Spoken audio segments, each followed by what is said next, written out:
નમસ્કાર મિત્રો, સ્વાગત છે આપણી ચેનલ રાઇઝિક એજ્યુકેશનમાં। આજના વિડીયોમાં આપણે જીએસઆરટીસી ભરતી 2026માં મોટી ભરતી આવી રહી છે, જેમાં હેલ્પર, કંડક્ટર અને ડ્રાઈવર આ 3 કેટેગરીમાં 9000થી વધારે જગ્યાઓની ભરતી થઈ રહી છે।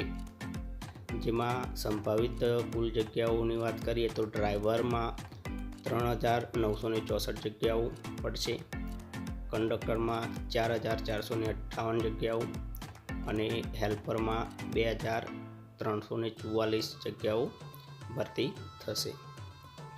તેમાં કંડક્ટરની વાત કરીએ તો કંડક્ટરની ભરતી 12 પાસ ઉપર છે, જેમાં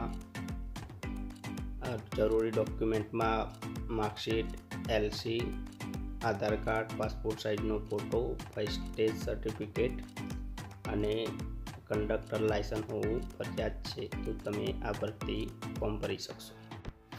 હવે કંડક્ટર સિલેબસની વાત કરીએ તો 100 માર્ક્સનું પેપર MCQ પ્રકારનું રહેશે, જેમાં 1 કલાક ટાઈમ રહેશે અને જુદા જુદા સિલેબસમાંથી 100 માર્ક્સનું પેપર પૂછાશે, એ તમે જોઈ શકો છો। જો ચેનલમાં ના હોય તો ચેનલને સબસ્ક્રાઈબ કરજો, વિડીયો ગમે તો વિડીયોને લાઈક કરજો। Thank you for watching. જય હિન્દ।